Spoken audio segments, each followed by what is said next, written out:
Good afternoon, everybody. Welcome to QUESCREN's Lunch and Learn event entitled Challenges in Early Learning and Childcare for Quebec's English-Speaking Community.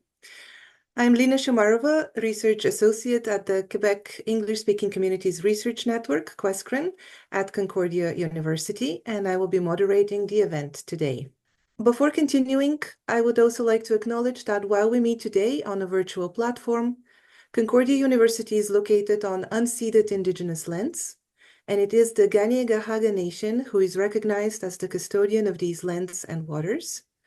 At QUESCREN, we continue to reflect on the ways in which we can work in collaboration with Indigenous communities to form respectful and ongoing relationships. This event is made possible through the financial support of the Secrétariat aux relations avec les Québécois d'expression anglaise. QUESCREN also receives funding and support from Canadian Heritage and Concordia University. Please note that this is a space for intellectual exchange. Any views or opinions expressed in this talk do not necessarily represent those of QUESCREN or of its funders. And now it's my pleasure to introduce today's speaker, my colleague Shannon Bell. Shannon is a QUESCREN research associate and trained journalist with a track record of making research accessible. She has worked for news and magazine publications in her native United States and holds a master's degree in public administration. She also has extensive knowledge on English-speaking communities around the province, having worked for English-speaking community organizations in Montreal and in Trois-Rivières. If you have any questions for Shannon about her presentation, please go ahead and add them to the Q&A box, and we will address them during the Q&A period after the presentation. So Shannon, the floor is yours. Thank you, Lena. I'll just take a quick second to share my screen here, and we'll get started. All right, is that looking good? Okay. Okay, so thank you again, Lena, for that introduction, and thank you to everyone for being here today. I'd like to start today's presentation by actually describing the Research Briefs project and its goals. The project is a production of 15 briefs on topics that are important to the English-speaking community of Quebec. They touch a wide range of subjects, including early childhood education, like today, community media, which I did a presentation on last spring, regional demolinguistic population changes, and university financing. Upcoming publications will look at challenges for English-speaking seniors, as well as topics of immigration, community vitality, so stay tuned for those upcoming briefs. These documents aim to give an overview of the available research on a topic, compiling information from scholarly journals and other academic publications, and in some cases, essays or opinion pieces by experts in the field. So they're all secondary research. They are meant to give evidence-based background and context to the topic on deck and to contribute to the expansion of research capacity in this domain. The briefs are written by me, along with a few of my colleagues, and then reviewed by an expert in the field, or in some cases, they are produced by the experts themselves. And with that, I will move forward. Here we go. I'll start on today's presentation. So the format of today's Lunch and Learn is a bit different from our standard presentations, where we have an expert sharing their principal research. So as I mentioned, the briefs are secondary research, and while I am not an expert, I have spent a fair bit of time with the consulted sources, and I'm happy to answer any questions about material brought up specifically to this presentation. I would like to encourage any experts that we might have present today to speak up if you ever have something to share in the discussion at the end, and feel free to chime in if a question comes up that goes beyond the scope of the brief. This will be a more informal discussion and exchange of intellectual ideas rather than a straight Q&A. Again, if you have any questions that come up over the course of the presentation, please do go ahead and add them to the Q&A box. So not the chat box, Q&A box, and we will address them during the discussion after the presentation. However, speaking of the chat box, I'd also like to invite everyone at this time, if you would like to go ahead and let us know what sector you're joining us from, whether you're from academia or the community or the government, along with your location, where you're joining us in the world today, and we can have a sense of who is in our group. And with that, I will go into the key findings of this brief on challenges in early learning and childcare for Quebec's English-speaking community. The brief was reviewed by Dr. Nina Howe, Professor Emeritus in Concordia's Education Department, and my colleague, Dr. Patrick Donovan, who is the supervisor of this project and reviews all the briefs.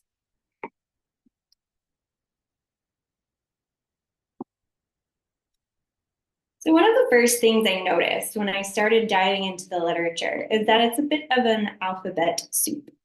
Research refers to this topic with many names and acronyms, depending on what decade the research was published and where. For the most part, they are all referring to the care and ideally the educative care of young children in the years before compulsory elementary schooling.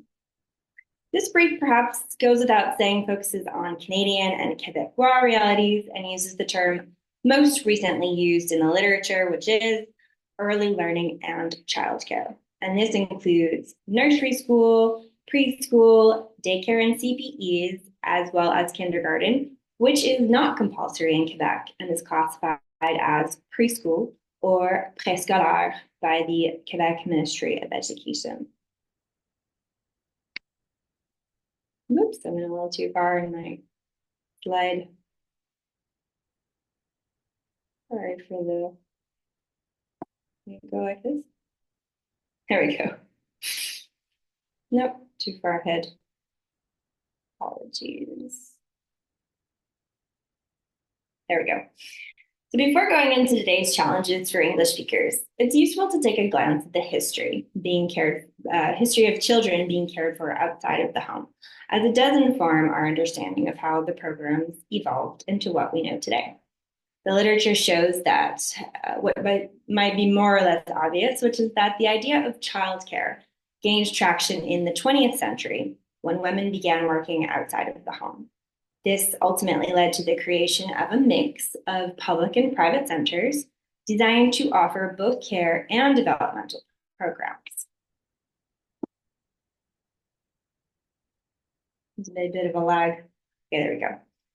The 80s and 90s were really a turning point in the evolution of the programming. Until the 1980s, the Canadian understanding of services was fragmented. So childcare was seen as either an elective, private, paid enrichment type opportunity for an advantaged child, or a compensatory educational program for a disadvantaged child, or one with special needs. But by the end of the 1990s, this understanding evolved into what we have today as the prevailing model, which is now most commonly referred to as early learning and childcare. Now, this model views childcare and early years education as one inclusive service and as a best practice for early development for all children. This applies regardless of whether a child is considered at risk or disadvantaged, and this is also by definition unrelated to parental activities. So now let's take a look at today's programming. The Quebec public offer of early learning and childcare is designed for children ages 0 to 5. It covers the period from birth to when compulsory education begins, which is the start of the school year following the child's 6th birthday. So elementary 1 or grade 1, or first grade if you grew up in the States like me. So here we have a visual of the Quebec model and the services within it. The big centerpiece, of course, is the province's network of low-cost, not-for-profit CPEs, or les centres de la petite enfance. The system also includes regulated for-profit childcare centers, home-based daycares, the milieu familial reconnu, and school-based kindergarten for ages 4 and 5, as well as the before and after school care in the schools, or the service de garde en milieu scolaire. Of course, there are still private childcare options, but for this brief, we're just looking at the public offering, and the services in this graph all receive some kind of public financial support.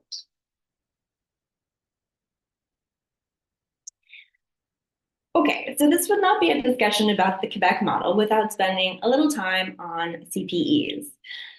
The system was established in 1997 and is funded by the province and regulated by the Ministère de la Famille. CPEs are governed by strong pedagogical standards and are generally considered the best quality educational experience in the province for kids under 5. And at a flat rate of $9.10 a day as of 2024, regardless of parental income, they also provide the most affordable quality childcare.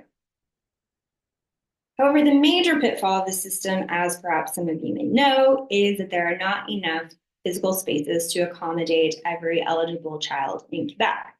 In 2023, more than 37,000 children were on waiting lists. To help mitigate this, however, the government rents spaces in private, for-profit, and home-based daycares and makes them available at the CPE rate, or in other cases, it provides tax credits based on income. However, these places do not fall under the direct purview of government regulation, and so the educative care in these private centers and homes can be of varying quality. And as mentioned, tens of thousands of families remain on waiting lists for a place in the CPE, and so in the meantime, they're frequenting a private or home-based childcare center, and others still have no access to childcare at all. Yet, despite its flaws, the CPE system remains a model for early years education, with the federal government aiming to create a Canada-wide system based on it.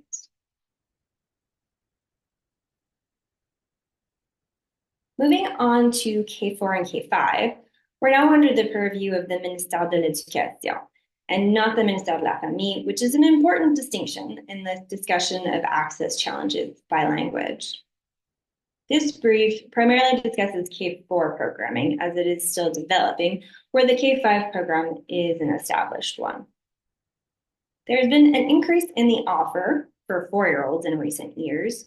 K4 was actually first implemented in the 1970s and has been expanded in the decades since as a program to provide additional early learning support in disadvantaged communities.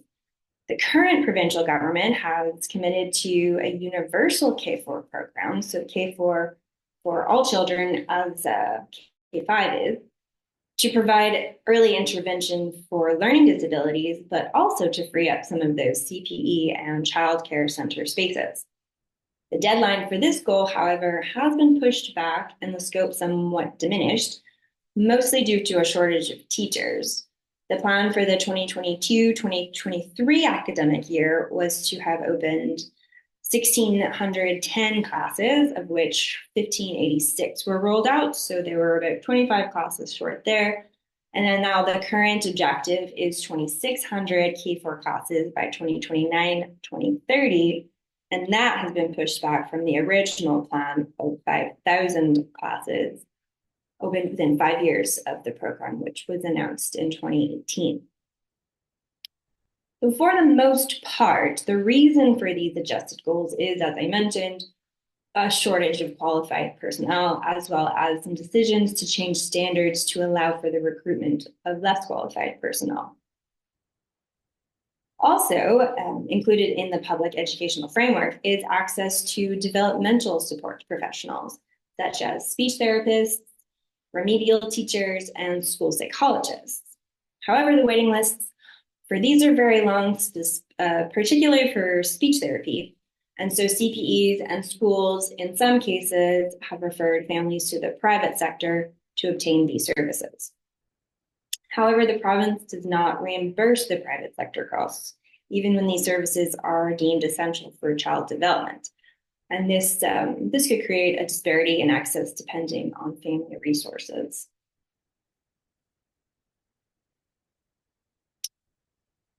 So as I mentioned, the issue of shortages of qualified personnel and decisions to change standards to allow for the recruitment of less qualified personnel.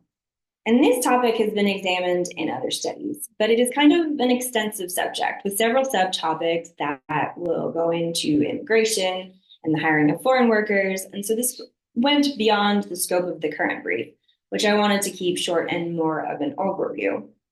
However, here are some resources that do discuss the topic that I came across while researching this brief, and it's a place to start if you're curious to learn more. I'll let you, if you like, you can create a screenshot of these, or if you can find them in the brief's footnotes. That should be enough time for a screenshot if you wanted to take one. If not, I can send the information to you if you want to send me an email after. And now that we've covered the system itself, I'll take a look at the unique experiences of English-speaking families.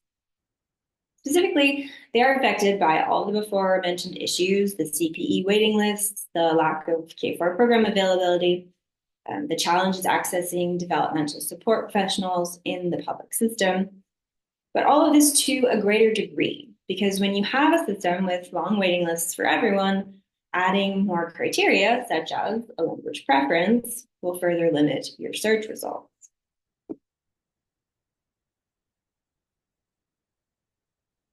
Some common challenges noted in the research that English-speaking parents and children face include difficulty interacting with centers where all staff are unilingual French speakers.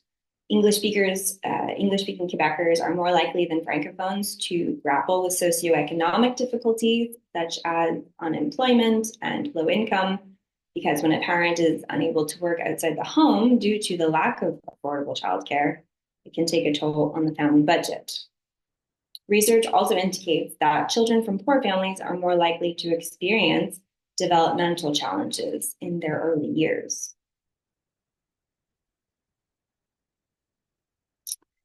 So how do we go about finding childcare in English?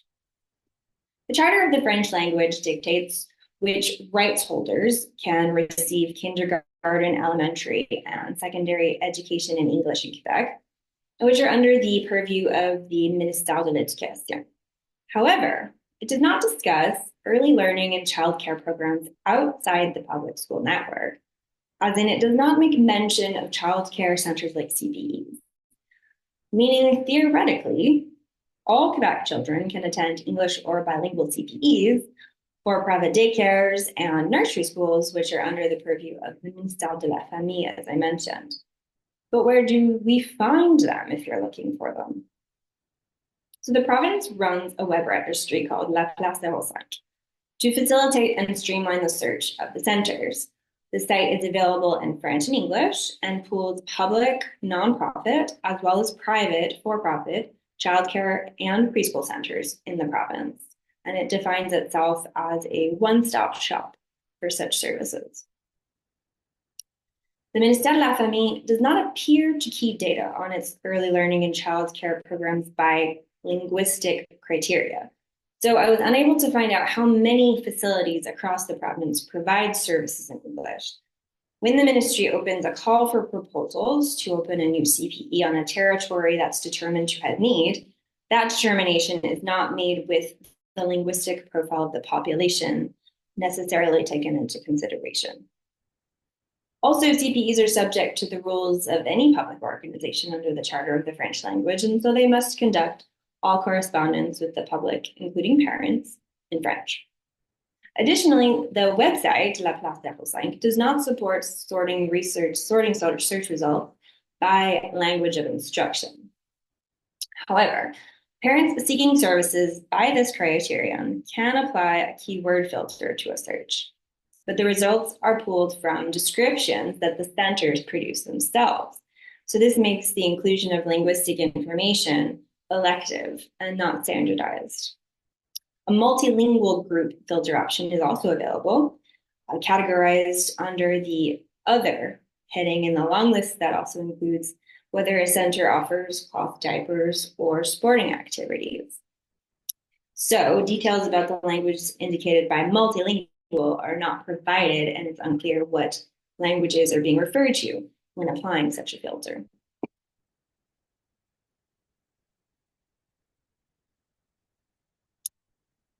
Nonetheless, a recent study of the childcare use and accessibility in Quebec showed that nearly 50% of all parents, regardless of language, seeking a first-time placement for their child found the search process difficult, and 54%, reported that the service they were able to find did not meet all their criteria. So this suggests that a fair amount of settling is happening for all Quebec parents, regardless of language. And the same study showed that in families where English is spoken most often at home, parents were more likely to have difficulty finding daycare services on their first attempt. The graphic displayed here is from that same study, and also found that parents who mostly spoke English at home were more likely to be unfamiliar with La Place 05 and means of accessing those waiting lists for the early learning programs.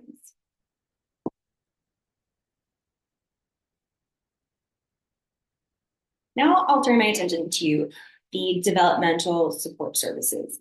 These services include speech-language therapy and psychoeducative services, along with counseling and remedial or resource programs. These are services that are included in the school public offer, but they are generally in short supply in Quebec public schools due to, at least in part, a lack of personnel entering the workforce who offer service in English. And as I mentioned before, speech language pathology is one of these really in-demand services that have long wait lists, especially for English language professionals. And part of that shortage may be linked to the fact that of the 4 Quebec universities offering degrees in speech language pathology, only one, McGill, offers instruction in English, and McGill's program admits and graduates about 30 students per year. The primary method of finding a private speech language pathologist is by searching the online directory of their professional order, which is l'Ordre des orthophonistes et audiologistes du Québec. And this website is available exclusively in French, which represents another access barrier, though a filter does exist for those professionals who provide a service in English. But much like La Place 05, it's dependent on whether the professional themselves provides that information. Most graduates of McGill's program or any other English language university program outside of Quebec must pass a French exam to join the order. And of course, you cannot work in Quebec without joining the order. However, English exams are not required to work in this field in Quebec. While research on the availability of these specialized services focuses on school-age English-speaking children, evidence suggests that the same challenges are faced by English-speaking families with children aged 0 to 5. A 2021 survey of English-speaking parents in the province showed that 80% found it very or somewhat difficult to find specialized services in English for their young children, such as for language development, emotional difficulties, and neurological challenges like autism and ADD. So what are the consequences of the lack of these services? Another ISQ study showed that English-speaking children starting kindergarten in Quebec score lower than their French-speaking counterparts in 5 key development areas. And those areas are social skills, emotional maturity, cognitive and language development, communication skills, and general knowledge. And that's the graph you see here. Now, whether this is due to socioeconomic difficulties, a lack of services, or a combination of both those factors remains to be determined. More research is needed.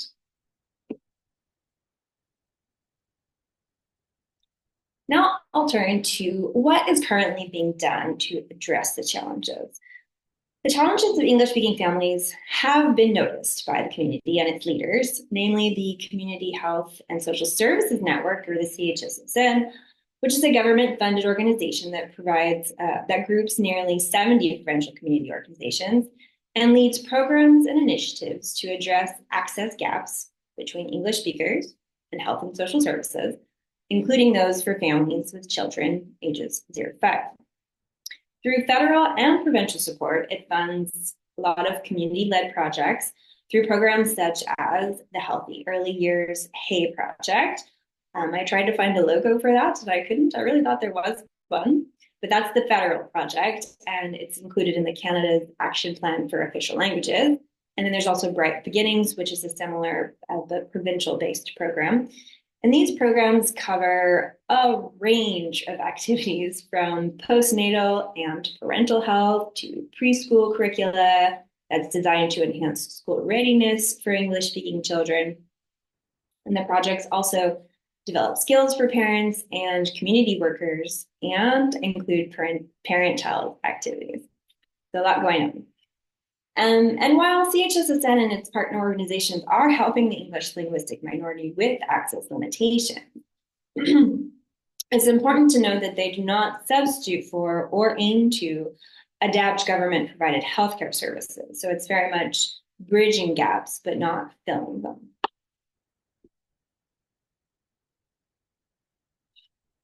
And so one last challenge to touch on, which is perhaps one of the most complicated ones, and that is knowing what services are available to you, because you don't know what you don't know, right? And some survey results show that there may be a disparity between services available in English, including these aforementioned community-led programs, and parental perception of availability.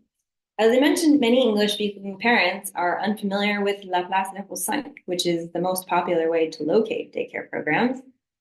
And another survey of English-speaking parents in Quebec showed that 38% of respondents reported either not knowing what services were out there or had the belief that the services were inadequately adapted to their needs. And so beyond just a general scarcity of the services themselves, obstacles to obtaining these services also include language and knowledge barriers, along with shortages of resources available to community groups like the CHSN and their network of organizations in their efforts to reach these isolated or unaware community members.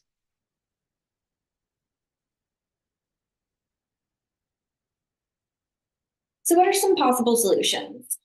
So just to recap, early learning and childcare in Quebec has shifted toward a unified approach that integrates care and education. And while the CPE network stands as a shining example of affordability and quality, challenges such as limited availability and disparities in access to support services continue to characterize the system. In Quebec, English-speaking children are more vulnerable than French-speaking children in many areas, including those 5 developmental categories I mentioned. And this creates a poor trajectory for the children and indicates a need for further resources and research. Studies throughout Canada and other nations demonstrate that poor development at a young age can have long-term consequences. And these consequences include high dropout rates and dim economic futures, and those effects and the effects of this can be felt throughout the wider economic system. So while support programs have been initiated at the community level, quality services for early learning and childcare in English remain both scarce and difficult to find in many regions of Quebec. Several measures could be taken, and these are just a few that I teased out of the research. Starting with adding linguistic identifiers to the search engine for CPEs and childcare centers, to further developing and funding the post-secondary training programs that feed the English language pool of early childhood educators and support professionals. And lastly, community organizations serving this minority population could also benefit from further support in their efforts to obtain more funding for their programming. So to wrap up, I've just listed a few resources consulted for this brief here, in case anyone would like to take a look or a note to look further into something you're particularly curious about. These are the sources from which I drew the most heavily or that I found had the most specific information to Quebec. I not sure if you can read that. It's a bit small, but of course, these are all included in my full bibliography, which is available in the brief itself, accessible on our QUESCREN documents page and on the event page for today's presentation. And with that, I will thank you for your attention, and we can now turn to any questions and a bit of discussion. Yes, yeah, thank you, Shannon, so much for your presentation on this important topic. I can say that as a parent of a little boy who's currently in the daycare system in Quebec, this has been of great interest to me. The brief as well as the presentation today. So yes, now we are moving into our Q&A part of the event. Before we go to questions, I just wanted to say I've been scanning the chat, and I just wanted to provide a brief overview of some of the responses that people send us, giving us a sense of where you are in Quebec or outside of Quebec and your field of expertise. We have representatives of the Economic and Social Development Department of the federal government, of the Quebec Association of les Centres de Petite Enfance. We have community representatives, the Quebec Community Group Network, as well as, as I am scanning down the chat here, as well as Heritage Organization from the Lower St. Lawrence, and Connections Organization from the Outaouais. We have representatives of the Office of the Commissioner of Official Languages. Yeah, so lots of knowledge, lots of expertise in the room, and we're very happy to see you all here. So I will take a look at the Q&A, and we have several questions there. The first one from Caroline Cooper: lack of English literature and training possibilities for early childhood education in CPEs offered by the Ministère de la Famille, I think it is, among others. Are there any resources available for free translation? There are translation services available, and I'm mostly speaking anecdotally as someone who used to work in the community sector. A lot of the community organizations that are under CHSSN, they're strategically within the province. A lot of the major cities have one. You can look on CHSSN's website to find the local, what they call NPI, the Network and Partnerships Initiative. And a lot of those community organizations offer translation of government resources. So that can be of help. But I didn't address that exactly in my brief, but I'm just speaking anecdotally. And if anybody who's here today can back that up or correct what I'm saying or offer another service, I'm open to that as well. Great. A question from Bridget Glustein: can you speak to the differences between the different regions of Quebec? So this particular brief didn't do a scan of the geography and like what resources happen to be more prevalent in other places. I can say that they do tend to concentrate where the English populations are. And so, in places where you're going to have a demographic profile has less English speakers, there's going to be less resources available. But no, I didn't go specifically into that in this particular brief. All right, thank you, Shannon. A question from Lorraine O'Donnell: Shannon, do you have an idea of how many children are in CPEs or the whole 0 to 5 years system, and how many are English speakers? That's actually a really good question. I didn't look at how many people are in. What I thought was how many people are waiting.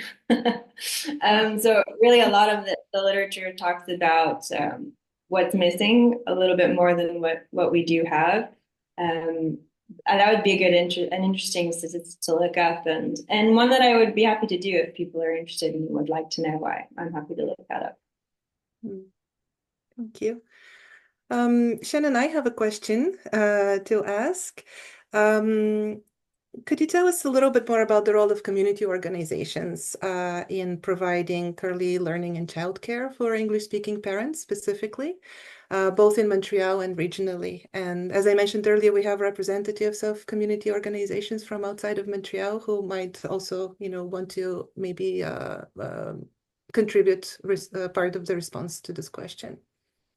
Yeah, that's a good question and one that I would invite anyone to chime in as well.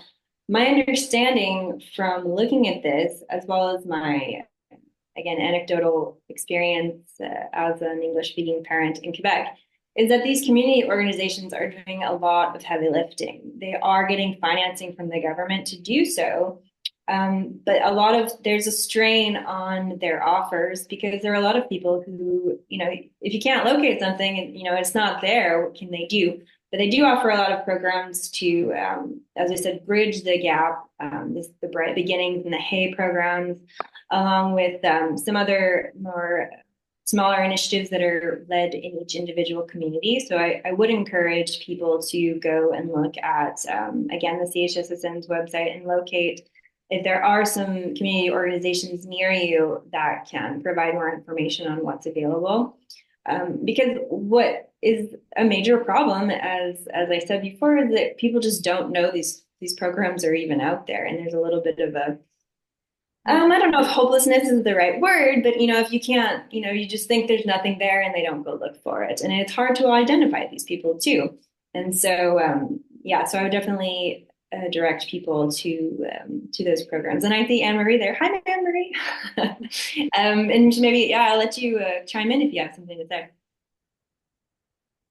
No, that was really well said, Shannon. I just thought, as the program manager for the Hay Bright Beginnings, I should say something. But I actually wanted to start by congratulating you on the work that you did, the work that you guys did as a team, and yeah, it's really wonderful you also brought a lot of background information that I kind of knew, but the way that it was laid out was really comprehensive and created a great context for what you had to say. And I have to say that, obviously it's sort of what I do and think about every day, right? Is early childhood and English speaking families in Quebec. And I feel like you really represented well my understanding anyway of the needs and barriers facing English speaking communities. So I wanted to say that, but yeah,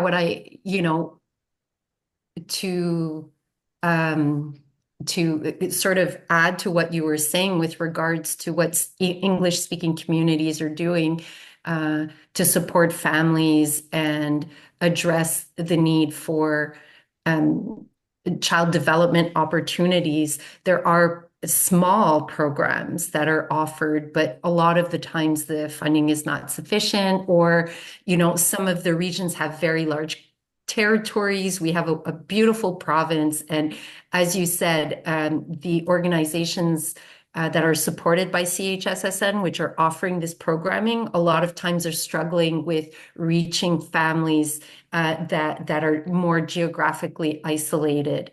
And so, yeah, so each region has their challenges, but, there are a few representatives in today's session. And if you guys feel like unmuting and speaking to the realities of your communities in terms of offering those services, I think Shannon and Lena were welcoming those interventions. But I feel, yeah, that, they're doing what they can, and they're actually doing fantastic work. I was reading some of the things that came out of the reports just this morning. And what we're seeing are English speaking or French speaking organizations, through the partnerships that they have with these local English speaking organizations, are adapting some of their services and better understanding the realities for cultural and linguistic adaptations, so that English speaking families feel more welcome and comfortable going towards the services. And I think, that's something that you spoke to as well, is there are challenges in receiving information and having access to the information, and then there's some of and the reality of a lack of services. But then there are also internal barriers where, you know, parents are sometimes afraid to go towards the services, and the help of a community organization to attenuate the I don't know if I just translated a French word and it's not working, but we'll say lessen the anxiety around going towards French services. I mean, the the English speaking community organizations play a big role in that. So that's it. Thank you. Thank you. Thanks, Yeah. Anne-Marie. Yeah, and just wanted to add a note here that we have from Frédéric Auclair in the chat, who writes, one of our main difficulties supporting English educators remains that the early childhood programs from the Ministère de la Famille, Accueillir la Petite Enfance, is not being translated into English. So definitely, yeah, some work to be done there in terms of reaching out to Anglophone parents. A question from Sylvia Martin-Laforge. Did you identify some granular policy solutions that would systematically improve access, transformation that would be addressed to one or other of the two levels of government? No, that's a good question. Thanks, Sylvia. That kind of went a little bit outside of the scope of to really identify policy solutions. If you'd like to speak to any that you've seen in your experience, I certainly welcome you to share. But this brief was really just looking at what's the research say on the offer, and what are the sort of an overview of the gaps in the research. But yeah, if you'd like to speak about more on the policy angle, please do. Well, I think Frédéric just showed one that there's no translation. Yeah. So those are the kinds of things that we have to get a grip on what is going to make it available. Certainly in regions, there are always different, access issues, but fundamentally, from a policy perspective, what needs to be changed so that you get that first thought of getting what we need here. So I guess I would challenge not just the QCGen, but other people to find out what are we telling government? And are we telling government, we ask the federal government to fund, but it is a provincial responsibility. Yes. And so what are we telling the provincial government that we need to support our needs in the English-speaking community? We need to get there, I think. And Frédéric did talk about something really very important. Definitely, and very basic too. If you just need the information in your language, and sometimes that's it. It's very basic. Yeah. Thank you. Thank you. Thank you. Anne-Marie, did you have something on that point? Yes, I did.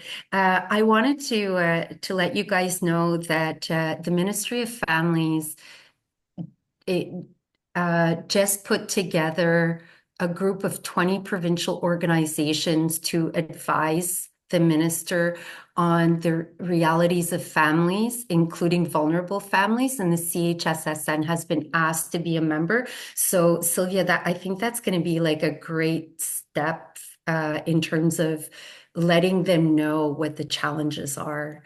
So anyway, we're very enthusiastic about that. We've been speaking to them for a few years, and this is like a concrete step in terms of recognition of the importance of English-speaking families being represented. Right, yeah. That's really good news. I'm glad you're here to share that with us. It's a very of the moment development. It really is. We found out about it last Thursday. So great. Wow, it's nice. I like that we have some up to the moment information in these things. Great. Thank you. More than one voice there though, I think. Yeah. Another question, Shannon, this one is in the chat. Sorry, just gonna move it up a little bit. It is from Hariklia Petrakos, and she is asking, in your research on English-speaking children and families, are you including immigrant allophones who speak English? Yes, so I guess I should say for the most part, yes. A lot of the data that I look at, looks at either census data or service data, survey data that invites people to identify themselves as an English speaker, along with their mother tongue information. So, for example, the studies from the Institut de la Statistique du Québec, they have a number of different ways that they manipulated the data to show, maybe I shouldn't say manipulated, how they arranged or organized the data to show, are they English speakers only? Are they French speakers only? Are they English speakers and they also speak another language? Or are they English speakers and they don't speak another language? So they really do go into those micro details. And for the most part, again, speaking anecdotally as someone who's worked with community organizations in English-speaking Quebec, we do consider anyone who speaks English to be an English-speaking Quebecer. So we're not just talking about, this sort of historic Anglophones. We're talking about anyone whose official language, so there's two official languages in Canada, French or English. If their language is in English or French, if they're English, then they're under that same category. Thank you, Shannon.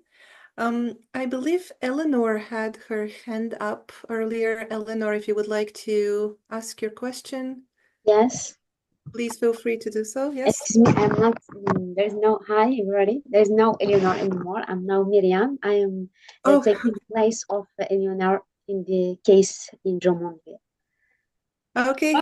Nice to meet you. Okay. Nice to meet you. Yes. Okay. I just have a question or comment because what I noticed that in some cities in Quebec, there are only English elementary schools.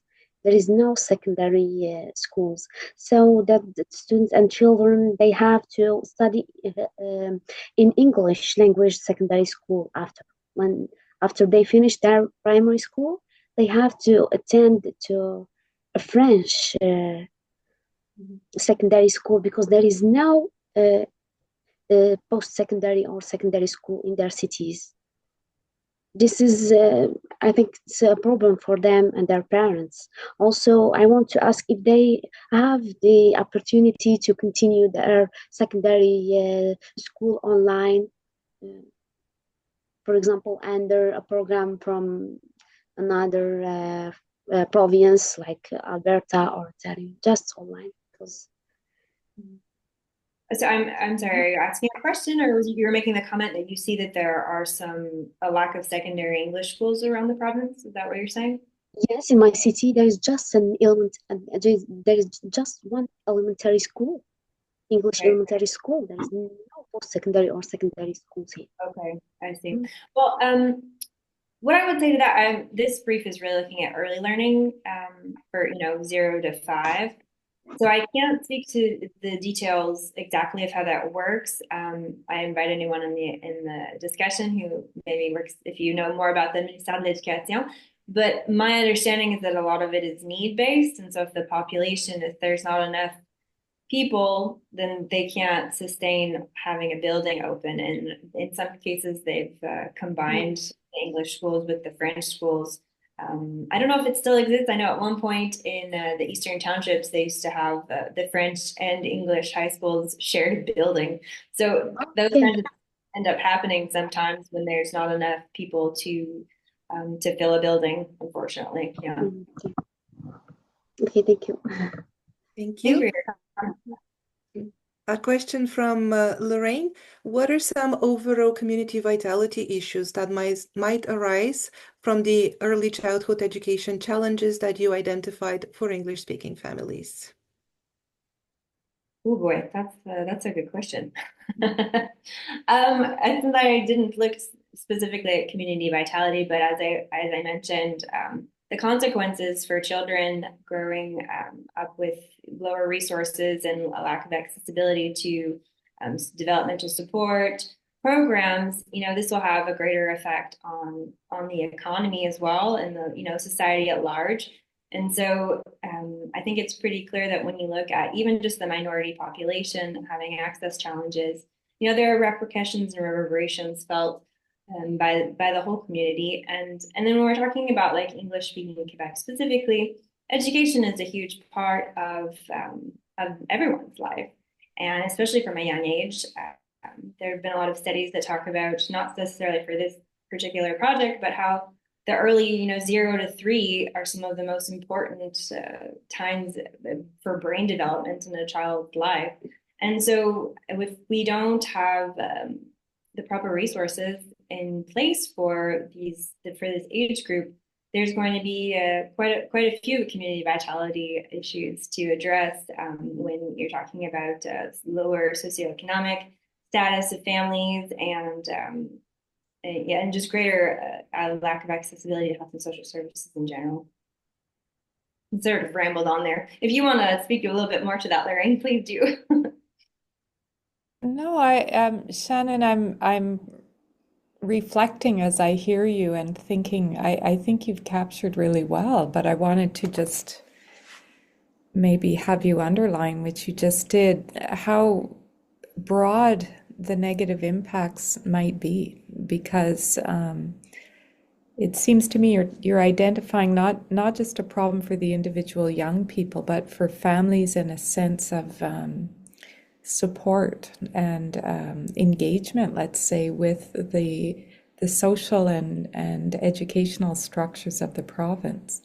So if you know, even that symbolic thing of going on to the website you identified, which was, I think, fantastic sleuthing, well done, and seeing that you can't actually easily identify the language that the daycare will offer its services in, language or languages. So you have to go, you know, past the diaper information to the linguistic information, and then presumably contact every single local daycare that offers service linguistique, or I forget the term you identified, and then call them and then find out like that that's a significant reality. And I think it has, I would guess it has repercussions beyond the individual family in the sense of belonging, of being supported. So thank you for that fantastic research. Yeah, thanks for that reflection too. Anne-Marie? Yeah, I was going to thank Lorraine for her question. And Shannon, you did a great job of answering it. Like when Lena read the question, I was like, "Ooh, that's a great question," you know, and one which we haven't specifically researched or looked at, I think. So I'm curious about it. But what was going through my mind as you were speaking, Shannon, is how in English-speaking communities, in especially smaller English communities. I'm situated in Quebec City, and I've seen it in other regions as well, is the school becomes the hub for the English speaking community. And it's where you meet other English speakers, and it's sort of like the church step when we were more religious. And you know, where people meet up and they can feel like they're meeting people that are like them, and where they can share resources and they can share knowledge on what exists in the community. And I was just thinking to myself how daycares could also offer that space if there were English speaking daycares that, you know, and in terms of community vitality, or des lieux de rassemblement, you know, that are, and I know that that's what the community organizations that we support do, but, you know, could daycares also become a place for networking and sharing and community? Yeah, that's an excellent point. Mm-hmm. Yeah, thank you, Anne-Marie. This is actually a nice way to maybe conclude our discussion as we're nearing the end of the presentation. We do have a comment actually that just Frédéric just sent, wanting to share that on October 5th, at the AQCPE gave its first 100% English workshop on nature-based education. Very nice. Would like to thank CPE Mer et Mousse and Caroline Cooper. We have also translated in English our framework on nature-based education, and he's providing the link. Thank you very much, Frédéric. This is great. Yeah, and I would like to thank everybody in the room for this very informative, enlightening discussion. We can see that there is more work to be done on this topic for sure. Whether in terms of research, whether in terms of translation of important government documents, whether in terms of communicating with the government and finding the best and most efficient and efficient ways to do that. And so with this, just a few words at the end of our event. The best way to learn about what is coming up in our programming is to sign up for our newsletter if you haven't already. So you will see the QR code for the newsletter on the screen. You can also follow QUESCREN on Facebook or LinkedIn, the handles for which are also on the screen. Our next Lunch and Learn event is on November 14. It is entitled Busting Myths and Building Bridges, Perceptions of English-Speaking Quebecers' Relationship with French and Bilingualism. And we will share a link to in the chat with more information about the event.